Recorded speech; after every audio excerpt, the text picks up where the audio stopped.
In today's video, we're going to be looking at preparing pages and content for production. So in Liferay, we have the concept of staging. Liferay's staging environment provides a way to build content, design pages, structure sites, and set up widgets without the changes appearing on a live site.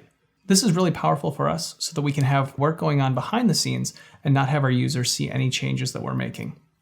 And we have two different options when it comes to staging. We have local live and we have remote. Local live will allow us to run a separate cloned instance on our own machine, whereas remote will house the other environment on a server.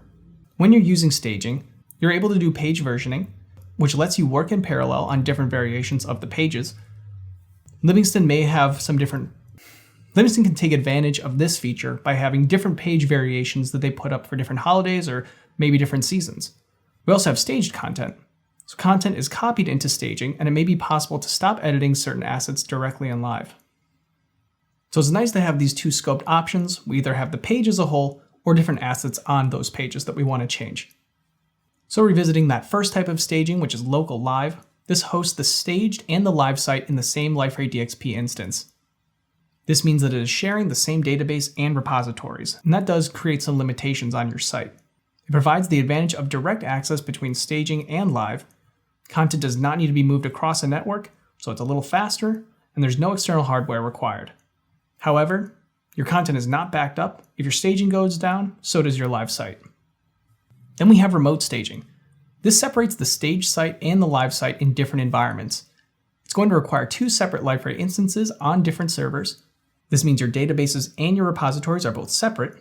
This is going to reduce the risk of corruption, failure, and other database issues. Overall, it is a best practice to make smaller and more frequent publications when using staging, and this is especially true when using remote. Going back to page versioning, it allows for creation of multiple versions of the same page. It's useful for collaboration with other groups, allowing people to experiment and suggest edits. It's used to create distinct versions of the same page for promotional reasons, maybe have some styling changes for a certain holiday coming up. And there's two ways to do page versioning: page variations and site page variations. We also have automated content publishing. Scheduling allows administrators to automate the publication of staged content for a later time. Maybe it's scheduling a change to occur during a low traffic time of day, or if we're looking to remove time-sensitive content on schedule.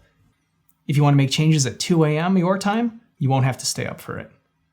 To set up the publishing schedules, you can head over to the Date section of the Advanced Options of Staging.